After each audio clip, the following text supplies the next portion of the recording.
I'm Lynette Zang, Chief Market Analyst at ITM Trading, a full-service physical gold and silver dealer specializing in custom strategies. And today, I wanted to talk to you about, oh my goodness, shocker, unintended consequences. Now, people think that the central bankers are so smart and they're just leading us down this path. And oh, look at this. Inflation is being pulled back. It doesn't mean that the prices are going down, by the way. It just means that the prices are going up in some areas a little bit slower. But I want to take you back to last March and April when the three regional banks collapsed. And, what have they done? They've covered everything up to make it seem like everything is handled, but just like 2008, that's all they did was cover it up. They didn't handle it. And there are unintended consequences that have emerged.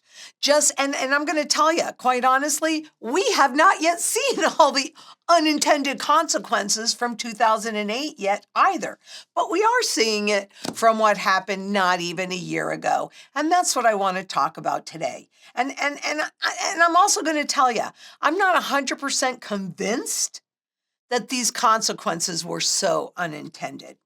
But let's just dive right in. Because how America accidentally made a free money machine for banks. Really? That's happened? How many times? On January 12th, JP Morgan Chase reported its 7th consecutive quarter of record net interest income. One reason the crisis did not spread in 2023 is that the Federal Reserve contained it with a new and generous loan program. Wow, they've done that before, haven't they? Unfortunately, that has come at a cost that the Fed should have foreseen. You think? Thanks to another turn in the interest rate outlook, its intervention has mutated into a free money machine for any bank brazen enough to exploit it. I'm pretty sure JP Morgan would not be that brazen. What do you guys think? But the fact is unintended consequences. The Fed should have foreseen this. The Bank Term Funding Program, or BTFP, offers banks loans secured against the face value of Treasury bonds. Now, we recall that when interest rates, let me go in the middle here, when interest rates go up, the market value of the bonds go down. So here the Fed was loaning the banks money on the face value as if this hadn't happened, okay? The idea was to stop wobbly banks having to sell treasuries that were underwater, which they all are, except for the newly issued ones, to stop wobbly banks having to sell treasuries to raise cash if depositors fled. And that's what they have to stop, the fleeing of the depositors. At SVB, a fire sale induced by a bank run crystallized losses because higher rates had reduced the prices of long-term bonds far below their face value. In some case, 50%. We've talked about that. But the BTFP lends the face value rather than the market value of the securities against which its loans are secured. Sure enough, its generosity succeeded in shoring up the system and stopping what could have become a severe crisis. Was it fixed? No. There are all those bonds that are still severely undervalued in the entire global banking system. All right. So in early November, the red line, so that's this line, that's the cost of funds, dipped substantially below the blue line, the income earned on the funds. They did this in 2008 as well by offering banks interest on reserve balances so that it was automatically a way for banks to make money risk-free. Do you think they didn't know this was going to happen? I don't know. Maybe they don't. I can't prove that they did or they didn't, but I want somebody smarter leading us. Okay. So you can see that basically there were two areas, right? This is where they did it. So they knew darn well that that could happen because they pushed the yield all the way down the red line below the blue line. So the banks were making free money hand over fist. But then I guess they forgot about it because of course the markets anticipated more rate raises and then they anticipate rate declines. So there were two periods in there, which is the lion's share of the time when banks were making free money. Shocker. So once they knew that this time, why didn't they do anything to prevent it the next time? I got to say, how smart are these guys that are leading us? Or maybe they're so smart, the fox is in the hen house, and maybe this is just what the plan was. Because, I mean, I don't know about you, but I find it so hard to imagine that the Fed actually gave banks free money. And I hope you realize just how facetious I am being. Because now, after it became apparent what was happening twice, not once, even though that's all that they seem to talk about in here, but they raised the rates on the emergency loan program to stop the arbitrage, which, by the way, ends on March 11th. And we are now in February, and this just happened. So they knew for a long time that they knew when they first kicked that program off that was what was going to happen, and they saw it happening again, and they waited until just recently to turn that free money spigot off. Okie doke. But they're going to see higher borrowing rates effective immediately, but of course that will not impact all of the loans that they gave out during that other period of time. And shocker that the use of the Fed Term Funding Program is at a record high before they close the spigot. It's amazing. And now it can be no lower than that of reserve balances in effect on the day that the loan is made. But the loan is for a year. So wherever that is, yeah, those that already got in on that free money trade, until those rates come down, they're still making free money, hand over fist. It doesn't surprise me, given the negative press and the very real arbitrage, which is those difference in rates for the free money, that presented itself. So of course they had to stop that because the appearance of the Fed giving banks free money is not a good look, even though that is exactly what's happened and intended. So now what they want to do, because they anticipate more runs, they know that this problem hasn't gone away. Even though they make it look like it did, it's not. It's infiltrated throughout every single bank. And I'm going to show you more of that in just a second. But the U.S. prepares rule forcing banks to tap the Fed's discount window. The OCC, which is the Office of the Comptroller of the Currency, you know I use their stuff all the time, particularly about the derivatives in the FDIC-insured banks, says that his agency, the Fed, and the FDIC are crafting a plan because right now when the banks use that discount window, it makes them look bad.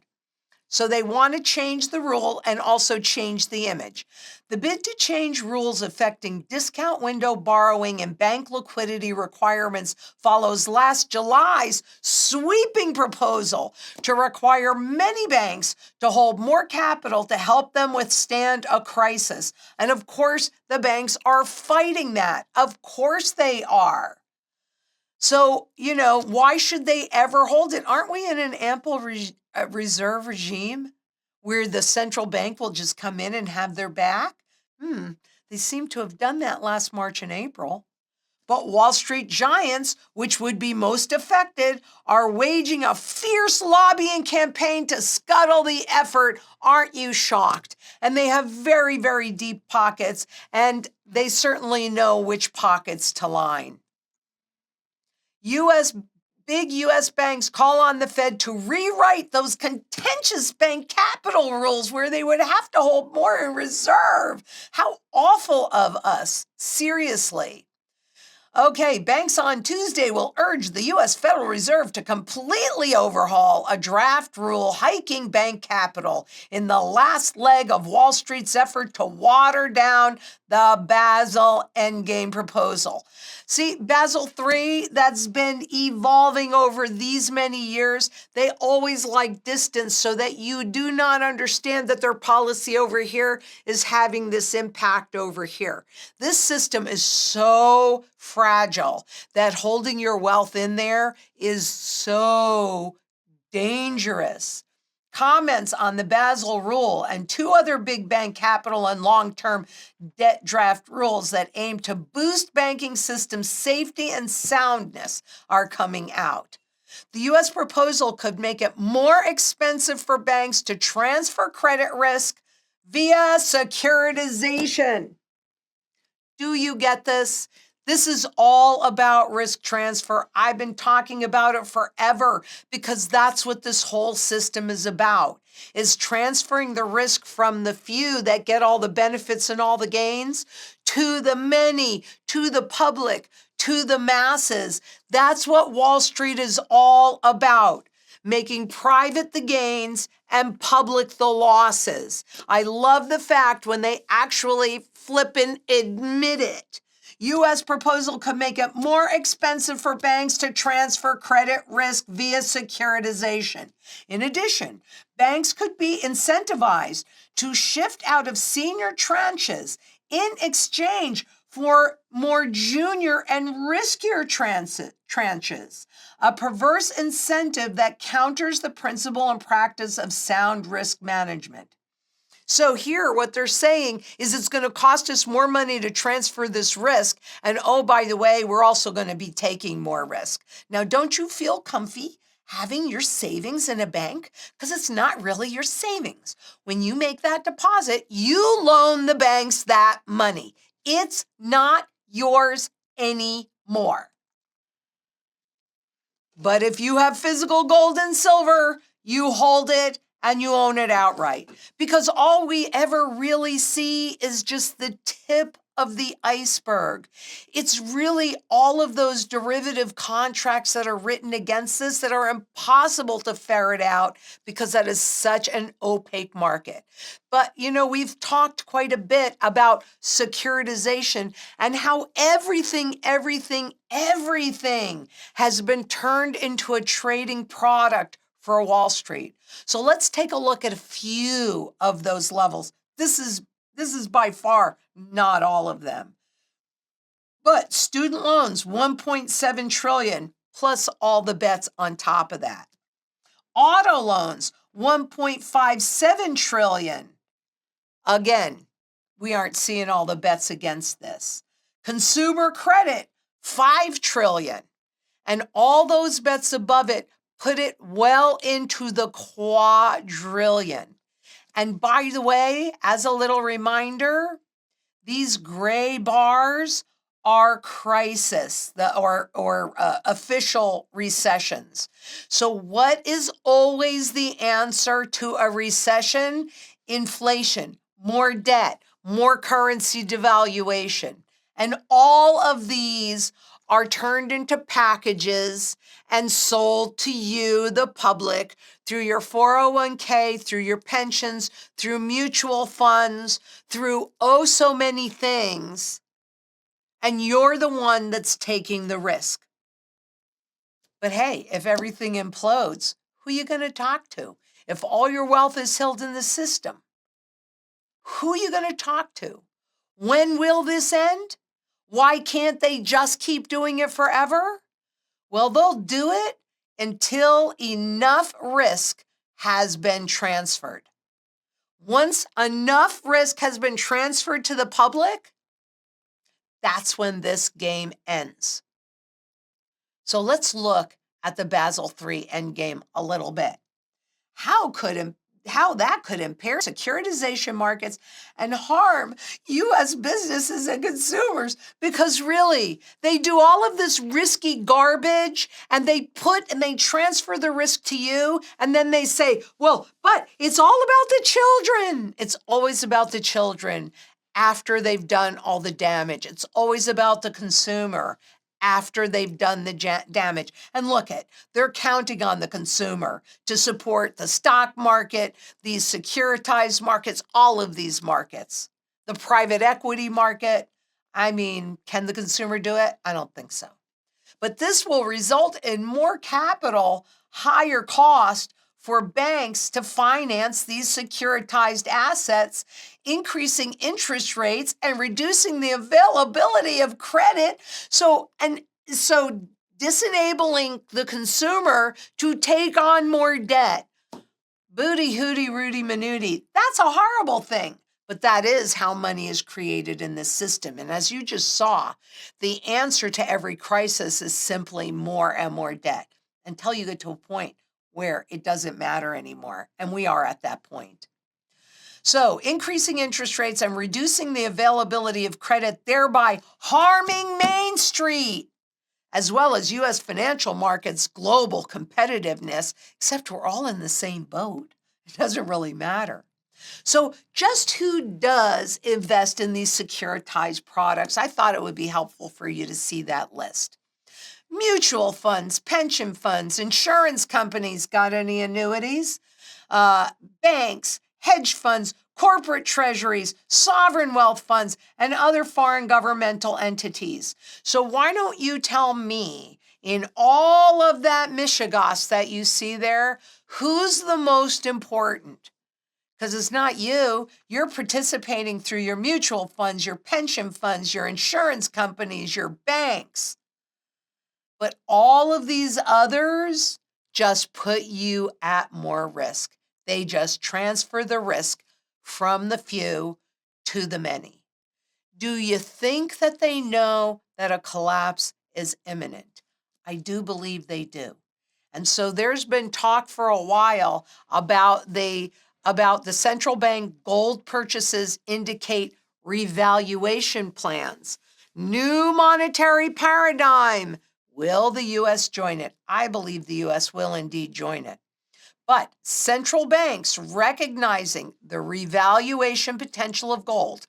So central banks have what's called a revaluation account where gold is revalued on a regular basis based upon their initial cost and the current inflated value of it. But this is the tool that they will use to do that overnight revaluation, where they take this garbage that has absolutely no value. Yes, you can still buy stuff with it right now, but that is only because people still trust it. They grew up with the dollar, or I don't care what country you're in that currency, right? And what did they know? They knew that people marry the legal money of the state. So don't change the name, just change what backs it. Just change what it is. Okay, well, that's what I think about that.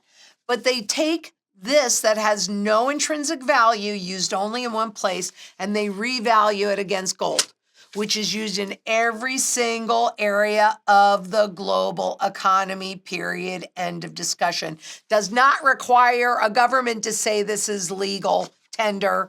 It is money for thousands and thousands and thousands of years.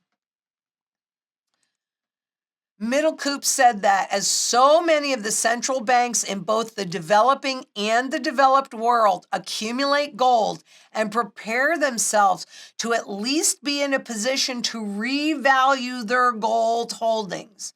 And he's asking, will the U.S. join them? Yes, the U.S. is going to join them. Everybody's going to join them because that's how the overnight revaluation occurs.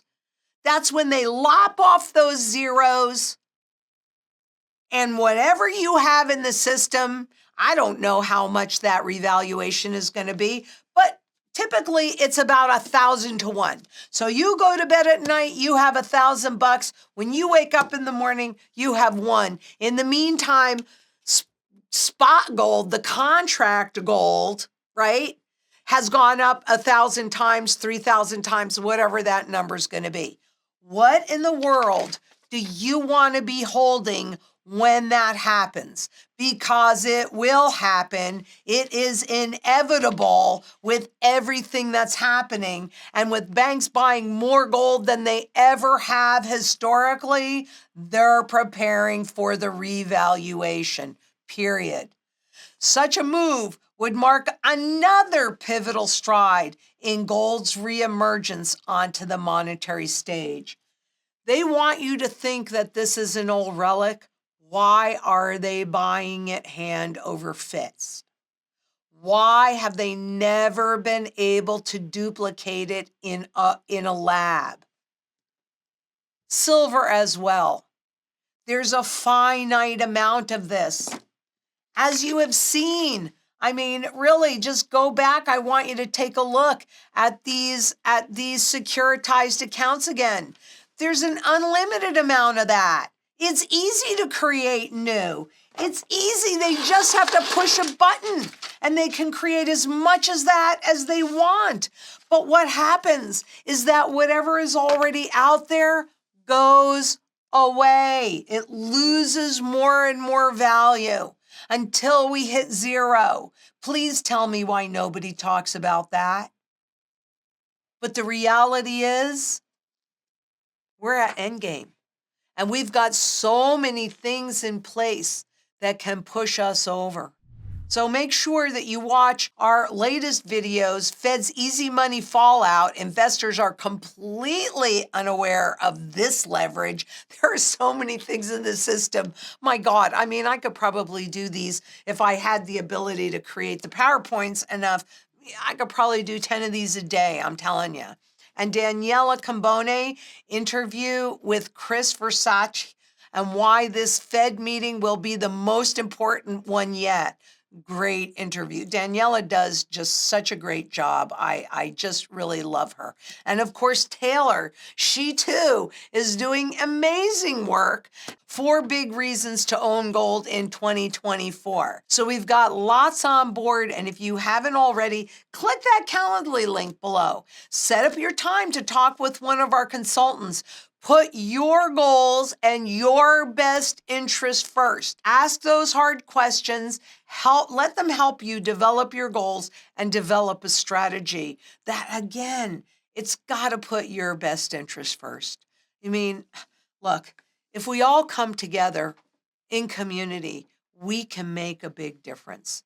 That puts your best interest first. That should be, I hope, one of your goals is to go locally and develop your community where you are, so that if it gets hard to buy groceries at the grocery store, you know your local farmers. If it's hard to get water, where can you get water from? And on and on and on. Food, water, energy, security, barterability, wealth preservation, community, and shelter. And also we need to really be focusing on the global community as well. Because if we don't come together on a global basis, these central banks, these governments will shove feudalism down our throats. So they own everything, everybody else rents. That's not okay with me. Join this community, make this happen. And if you haven't yet, make sure you subscribe, leave us a comment, give us a thumbs up. And until next we meet, and we will meet again soon, please be safe out there.